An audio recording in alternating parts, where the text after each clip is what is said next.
el hombre que no se ahoga en su llanto, ni se postra de rodillas ante el tirano, se verá reflejado en las rodillas de su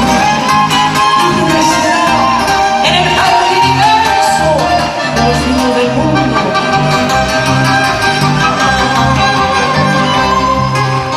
Yo quiero ser como el viento que recorre continentes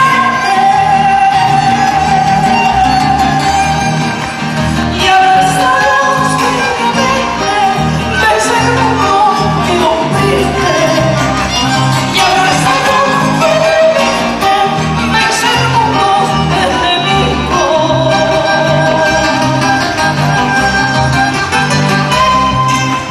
Yo quiero ser el hermano que da mano